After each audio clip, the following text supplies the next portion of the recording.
Welcome to another episode of the Guardians Strike Back. I am your host, Josh Schmidt. I have got with me Scoobaroo. What's going on, man? Not a whole lot, man. How are you? I am pretty good. Oh, there's my wife's dog barking in the background. I do apologize. That's alright. So, let's get right into it, man. What's the gaming history? Where did it start? Pretty much, not typical. I started with an Atari 2600, and then went straight up into NES from there. I played every console. Spent a lot of time on the Super Nintendo, or the N64, I believe, actually, when I was in the hospital a lot when I was younger. So, pretty much went from there and straight into Xbox from there.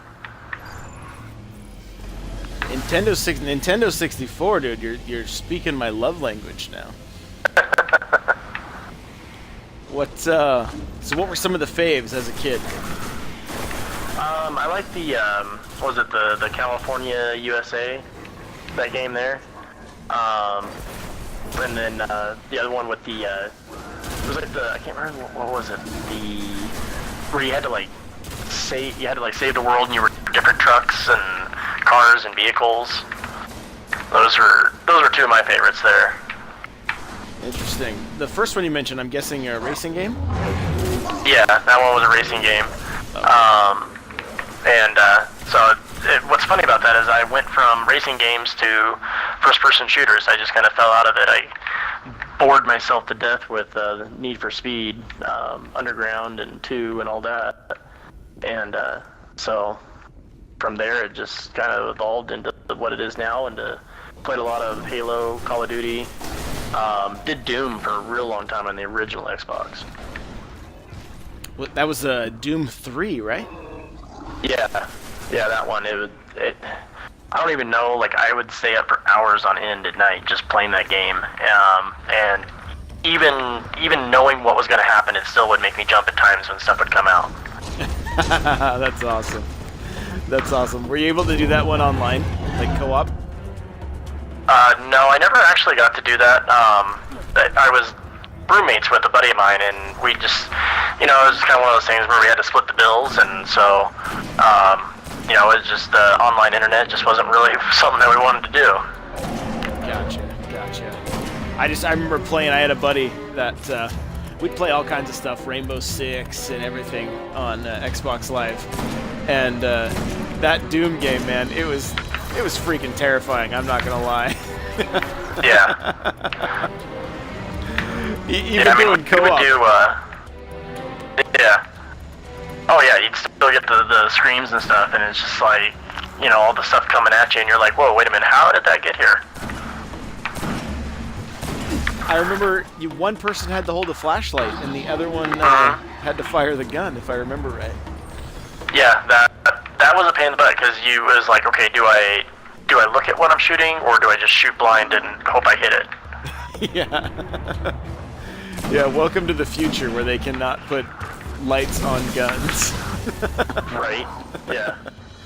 The entire planet is over with, but you can't duct tape that, sorry. Yeah. No duct tape available. No duct tape allowed. That's funny. So then, did you do any Halo or anything on the Xbox? A buddy of mine came over with Halo one night, and I think we started at 5 o'clock at night, and all of a sudden it was 5 a.m. the next day, and we were still playing Halo. And we just we went through the entire game, I think, in a night, and then we found out, like, oh, hey, let's try online. And so me and some buddies, we started getting together and, doing LAN parties and such, and just having a good old time there, running around and doing the custom matchmaking and killing each other, so. Oh yeah, you gotta love LAN parties on Halo, man. There was nothing better back then. Oh no.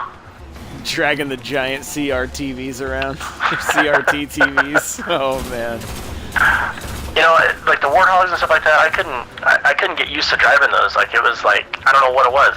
I just couldn't get, oh, I'm gonna die here. Dying's bad. I just couldn't get used to the mechanics of it, of like okay, if I go forward, okay, cool. If I like hair trigger the controller anyway, it turns. But it's not like a tiny turn. It's like, let's hairpin you. You just never quite got the finesse of it, huh? Yeah, so I was always the guy. I was always the gunner on the back, you know. Hey, that works. That works. Everybody's got to have a role. Yeah. Nice. Yeah. That little Superman move I like there. So, any other games on the original Xbox that you used to play? I don't really remember any of the other ones. It was mostly just Doom and Halo. I think there was a Castlevania game on there as well for a while, if I remember right. And I played that, and it seemed really weird that Castlevania was on Xbox. But I played the heck out of that too. I think I annoyed my girlfriend at the time with it because I'd sit there and play it.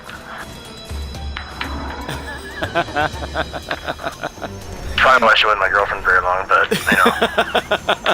And the truth comes out. It's either me or the Xbox. Well, bye. I gotta go play Halo. That's funny. That's funny. Did you end up doing Halo 2 then? No, I actually, when I graduated high school, we had a senior party, and I wound up winning a PlayStation 2, just random gift. And so I just set my Xbox aside for a little bit, and then eventually sold it actually to be able to buy some games for the PlayStation 2, and went PlayStation for a while, and then got out of that, and then went back to the Xbox when the 360 came out, or just switched back to the 360. So I went back to that. I kind of like Microsoft's platform a little bit better about the way they present things more than the way PlayStation does now. So. Okay. So then Halo 3, I'm guessing, maybe? Yeah. I did do a little Halo 3. I've done Reach. I've done ODST. I've been through it all. I haven't hardcore into it, but I just at least would sit down with my buddies and be like, okay, let's play this. Let's do this. And sometimes we'd have, a lot of beer and a little Halo, or a lot of Halo and a little beer, so. It's a good combination. Yeah, usually the more beer, less Halo, it was like, oh, look, we did really good here, let's do this again. But it didn't ever work out that way. Sure. I understand. How about, did you do any, Gears of War? I know that was a pretty popular one in the 360. I tried to get into that, and I don't know what it was. There was I don't know. I tried it, I played it, but I played it and just set it down. I just couldn't get through it. Gotcha. I got stuck on Assassin's Creed for a long time. I played all of those. Just all of them that were available for 360. I went back and actually bought them to play through them so I could play the entire story. Okay. All right. Have you stayed current with it? I've got Unity, but Destiny's kind of taken over my life, so. My wife the other day, she's like, have you even played those other games I got you? And I'm like, yeah, a little bit. They're installed. One of them. Yeah, yeah. They're there. So, Destiny then. Look at this guy, just carried us, dude. Right. Probably F these guys. Yeah, he did all the work. But were you stoked about Destiny from the beginning, or? Because there was so much hype on the PlayStation side, I was like, oh, that's a PlayStation only game. It's a PlayStation. Because they'd talk about the exclusive content. So I didn't even think anything of it. And then when my wife and I got married, she was like, okay, do you want an Xbox One or do you want a PS4 for your wedding present? And I was like, well, I want an Xbox One. And then I found out that Destiny came out for it. And I was like, oh, okay, I'll see how it is, and read some reviews. And then kept going from there. And I think it was when they announced that Battlefield Hardline was being pushed back, I went down to GameStop and I was like, yep, I need to undo this and I want to buy Destiny. I'll try this out. And so it's been in there ever since, unless my wife pops it out to play a Lego game. So. So, quick side or a little. We'll veer off of Destiny for a second. Do you guys do much gaming together? We do. She's really big on the Lego games. I think we have every single Lego game that there is between the 360 and the Xbox One right now. I think there's only like maybe one that we're missing, I think.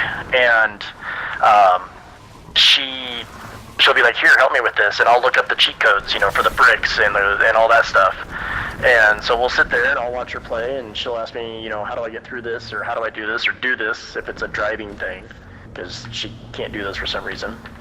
But we do play together with that, and it's fun. It's fun to sit there and just kind of be able to do something that there's not really a quest to do. I mean, there's a story to it, but there's nothing really to do.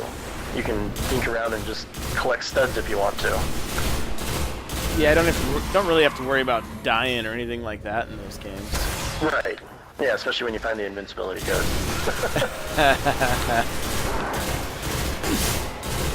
So, all right. Well, back to Destiny then. So, you hadn't really followed it all that much, and then you picked it up and popped it in. And what have been your thoughts, man?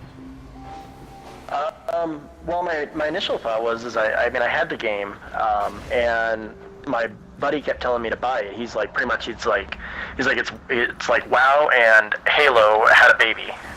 And I'm like, okay. I was like, I'm going to drive to Oregon if this game sucks and punch you in the face. And,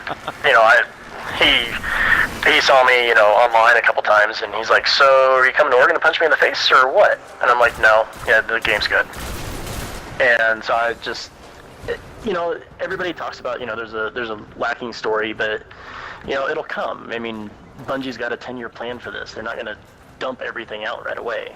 So you got to play it to keep going with it. All right. So, great. The way what are some things that you would like to see, maybe done a little bit better or fixed? For the Ghost to actually have an attitude, maybe. I mean, that's, I don't know. Like there, I mean, it's like pretty complex. It'll take time. Like, come on, there's no inflection in your voice. Like, you're supposed to be an image of us. So, where's the attitude? Where's the, where's the inflection there, basically? Other things, I guess I play Crucible. I've been doing the Thorn Bounty, so I've been playing a lot of Crucible. Okay. And from there, it's like, how are you able to hit me from across the map with like a handgun, with a hand cannon, or even a shotgun? I mean, I've been, for instance, I think you're behind me here. So, been like this distance, and I'll get killed by a shotgun. And I'm like, that doesn't make sense. I can understand spread damage, because I shoot guns myself, but you're not going to kill me, from that far away, potentially. And so I think that Bungie needs to work on that part, where it causes more close quarter combat with those types of guns. So that would be something. And maybe just not having the content spaced so far out. I know they want to get things right with House of Wolves, but really like 6 months between things, that's a long time. Yeah, you're absolutely right. What have you thought about the latest update that came out that was kind of, supposed to kind of nerf shotguns a little bit and the fusion rifles a little bit for the online, or for the Crucible? It didn't really nerf the shotguns in a way. I mean, you start with a little bit less ammo. I mean, like if you use a Swordbreaker, you start with 6 in the chamber and 1 extra. So that's not bad. But the special ammo spawns so fast, you can easily come up with more ammo. So you never really have to worry about anything, as far as that goes. As far as making the other guns relevant, I'm glad to see that, because then it's not everybody just running around rampant, with all the other guns. or with just one particular type of gun. You know, you don't have to worry about that so much. So that's nice. I mean, somebody can come in with a pulse rifle and they can actually do damage and not have to worry about, oh, I'm gonna get hit with a hand cannon and be dead. You know, get sniped from across the map because he saw me move. Right. Have you been using pulse rifles? I did a hunter. I actually got it up to level 27, and the last part of what I did with that going up to that level, I used nothing but pulse rifle just to kind of get a feel for it. To me, pulse rifles aren't really my thing. I like that constant rate of fire, like I have, you know, with my Abyss Defiant. Just because I know I can stay on target with it, and I know I'll either run out of bullets or I will kill the target. Whereas with the pulse rifle, you know, I've got to sit there and I got to pull it more and more each time. So, I don't know, I guess call me a little sissy on that, but, you know, I like to be able to kill things. Oh, I understand. Have you played with Bad Juju at all? I'm working on that bounty as well.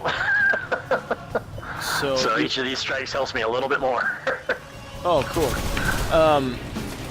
Because that has a full auto mode. Yeah. And, you know.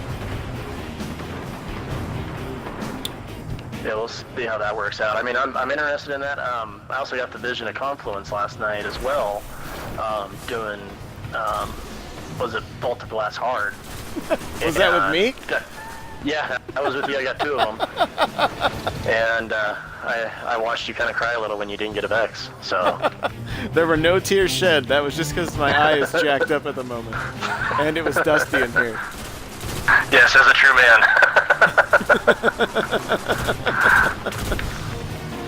I was kind of prepared to laugh if I would have gotten a Vex, because that was the first time I've completed hard mode.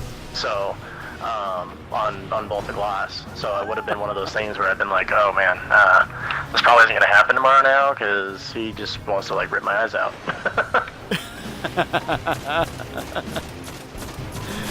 Oh, that was good times last night. What was it, 2 guys that had never completed hard before, Barrier both is got down. Vexes? We can move now.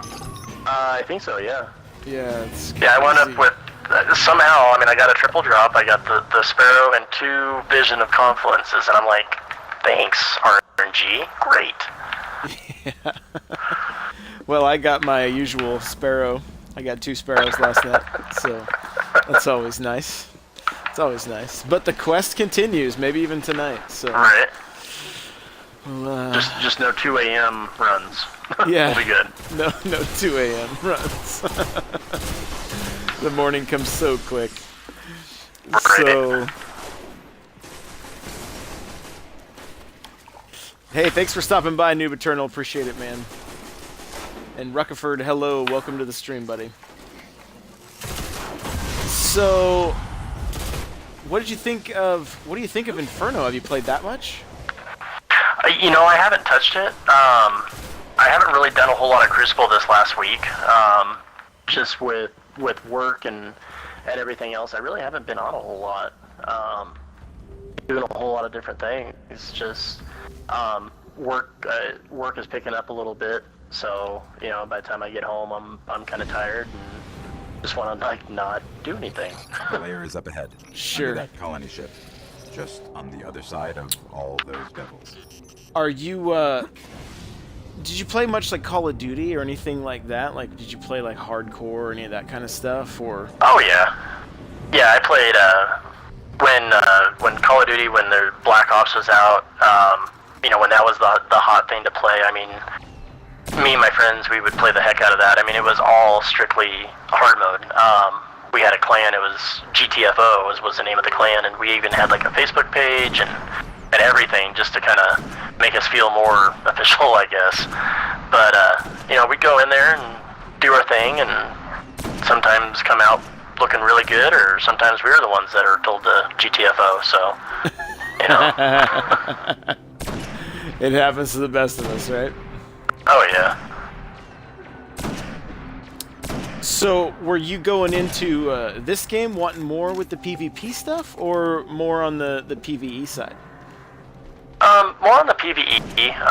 Even when I even when I was in WoW really heavy, which I go in and out of, but yeah, even then it's still more PvE for me. Like I get the PvP, I can take it or leave it. It's something that it's like, okay, I just want to run and gun, so I'll do that for a little bit. But if my bounties are done, or if there's just nothing to do. But since finding Dads of Destiny and hooking up with those guys, I always have somebody to play with as far as doing a raid or whatever. Even if I've already done it, I'll still jump in with them and do it, just because I like the PvE portion more. Okay. Alright, so have you gotten pretty heavy into the raiding and stuff then? Yeah, I'm still figuring out everything as far as like Crota. I mean, I've done Vault of Glass probably enough times to have anybody want to be able to do it. But, as far on normal mode, hard mode, like I said, was the first time I've done it. But Crota, I'm still figuring out. I was working on that just before we started doing this.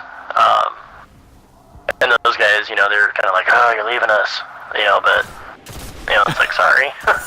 Sorry, guys. Yeah. We can run this later. We know we can. Crota will still be there, and he'll still be a pain in the butt. Oh yeah, for some reason that bastard just doesn't die. Are you guys trying on hard or on normal?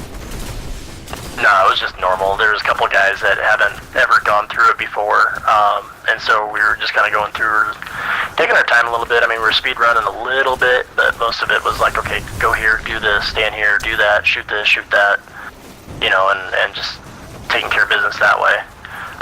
That way they can get a feel for it, and there was a guy in there who's never ran sword before as far as, going across the bridge, and we're like, okay, so this is what you do, don't die. And, he did the job, he did very well, didn't die. So for first time, very happy with that. That's cool, that's awesome.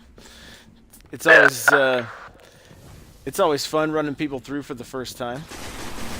Oh yeah, because I mean it's, especially when they get the gear, you hear them get excited about it and stuff, and because they hear about things from their friends and whatnot, and so it's just nice to hear them get excited over chat.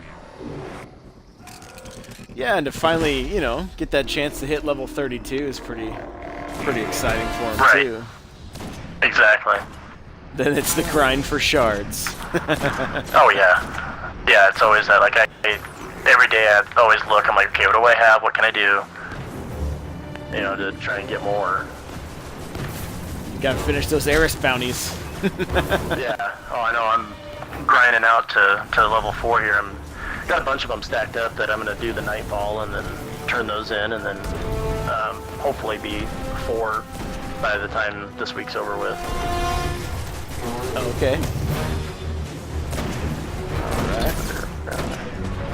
Yeah, I know. Once I finally hit 4 with her, it was much easier. I had a lot of energy saved up, so I could convert all those into shards, and that oh, nice.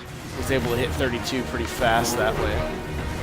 Yeah, and see, and stuff like that, like that's, it necessarily makes the game easier, but it doesn't break people down as much. They don't get as disappointed because they know, like, okay, I can grind for this, but if I really, really want it, I can turn in all this stuff and I can get what I want.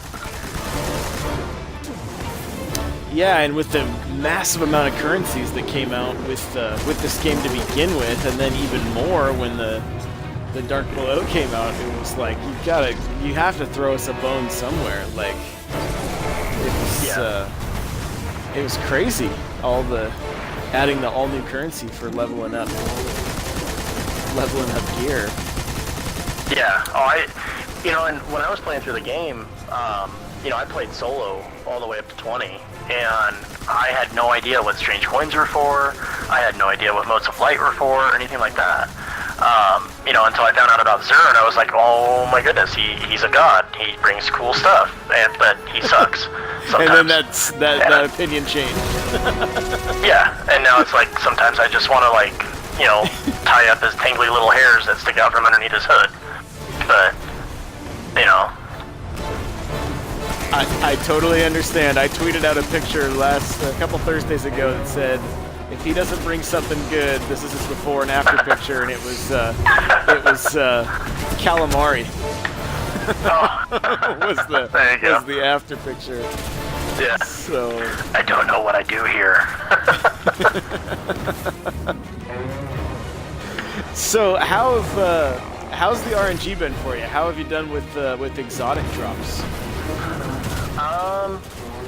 They've been, I don't know, they've been getting better. You know, the more time I've spent on here, doing the different things, and it seems like, you know, running with other people all the time, even if I've already done it, has helped my RNG. I don't know how, but you know, I got a Gjallarhorn. I popped in at like the last minute with somebody to help them, and they were like, "Hey, thanks," and I was like, "Oh, thanks for the Gjallarhorn. Bye, guys." You know. Sepix Prime cast a great Must be nice. You know, it was just like, they were just like, seriously, you got a Gjallarhorn?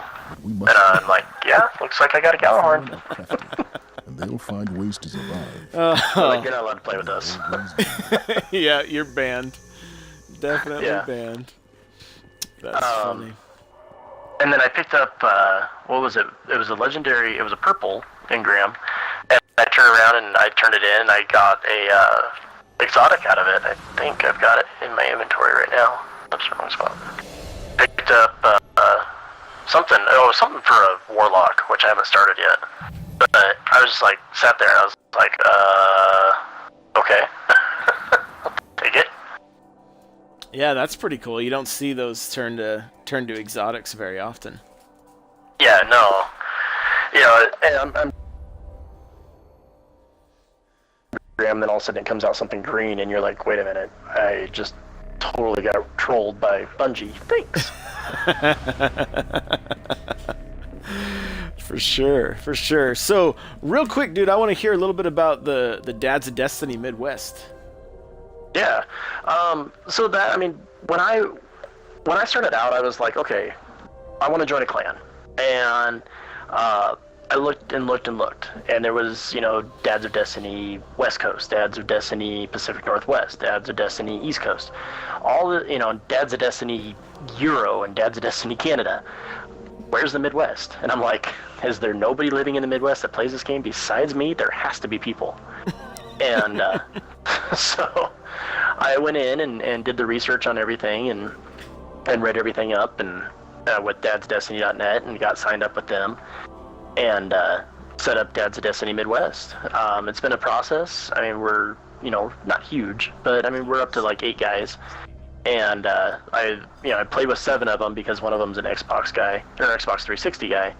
And I've even got it set up for PlayStation. You know, if somebody wants to jump in and on the PlayStation 4 side and roll that, cool, do it. Let's put together people that live around here just so that they have a place to call home.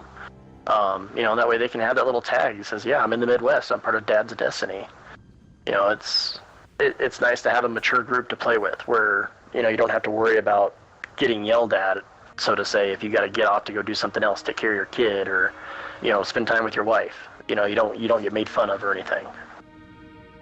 Yeah, that's very cool. So you got plenty of open spots then if anybody's looking, huh? Oh yeah, definitely.